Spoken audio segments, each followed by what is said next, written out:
विरोध की आग देश भर में लगी है। अग्निपथ योजना को लेकर युवाओं में बेहद आक्रोश दिखाई दे रहा है। कई राज्यों में युवा सड़कों पर उतर आए हैं। बिहार में कई जगहों पर आगजनी हुई है तो हरियाणा, राजस्थान में भी बड़े स्तर पर विरोध प्रदर्शन हो रहे हैं। उत्तर भारत में अग्निपथ स्कीम के खिलाफ विरोध की ऐसी आग लगी कि आग बुझाए नहीं बुझ रही है। 5 साल और कुछ बच्चे आर्मी में लगने के लिए 3 साल से भर्ती रुकी हुई। अब उन्होंने सारी भर्ती कैंसिल कर दी। अब उनकी उम्र हो गई, वो कहाँ जाएंगे?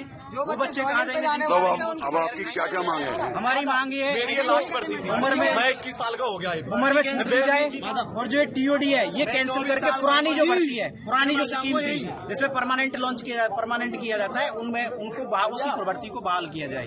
दूसरा, अगर ये इनको करना पेंशन ही खत्म करनी है, वो खर्चा ही कम करना है, तो ये एमएलए एमपीज की पेंशन को कम कर दे।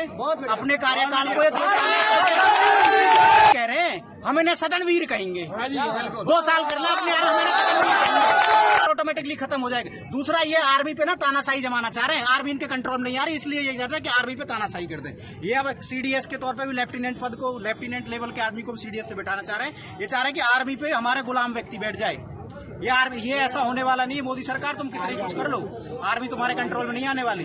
और हमारा ये है कि छात्र, ये बताओ, कॉमन आदमी 4 साल की क्या सर्विस, क्या देश के लिए वो समर्पण हो पाएगा? वो जज्बात आ पाएंगे? नहीं आ पाएगा। ये आर्मी को कमजोर करेगा, देश को गुलाम बनवा देंगे।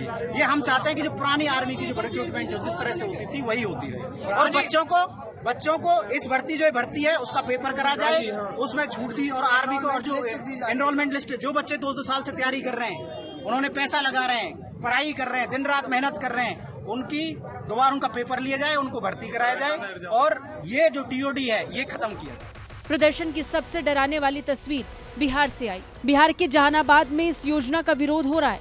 छात्रों ने नेशनल हाईवे 83 और नेशनल हाईवे 110 को जाम कर दिया। जहानाबाद के रेलवे स्टेशन पर छात्रों का हुजूम देखने को मिला तो पटना में गया पैसेंजर ट्रेन को रोक दिया गया। प्रदर्शनकारी छात्र रेलवे ट्रैक पर बैठ गए।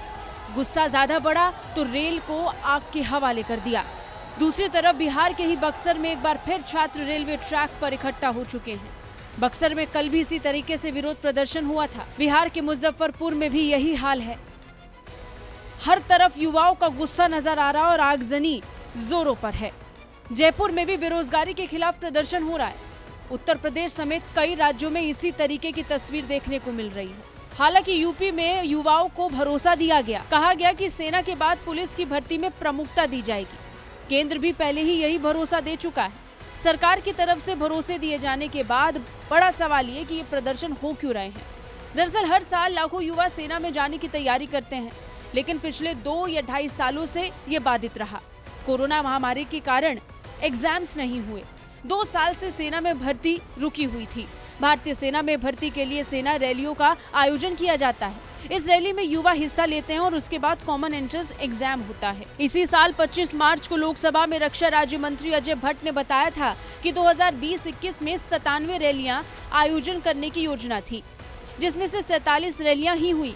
सिर्फ 4 के लिए एंट्रेंस एग्जाम हुआ। वहीं 2021-22 में 47 रैलियां करनी थी, लेकिन सिर्फ 4 ही हो सकी और एक भी एंट्रेंस टेस्ट नहीं हुआ। कोरोना के चलते जहां सेना में भर्ती अटकी रही तो वहीं नौसेना और वायुसेना में भर्ती जारी रही। 21 मार्च को राज्यसभा में रक्षा मंत्री राजनाथ सिंह ने बताया था कि 2 साल तक सेना में भर्ती नहीं हुई, लेकिन इसी दौरान नौसेना में 8,319 और वायुसेना में 13,032 भर्तियां हुई। भर्ती के रुके होने के कारण सालों से सेना में जाने की तैयारी कर रहे युवाओं के भविष्य पर तलवार लटक गई।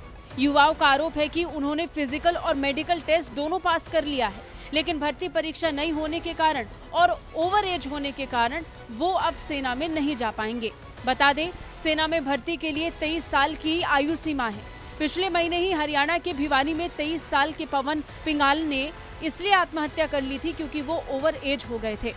पवन 15 साल की उम्र से सेना में जाना चाहते थे और तैयारियां कर रहे थे।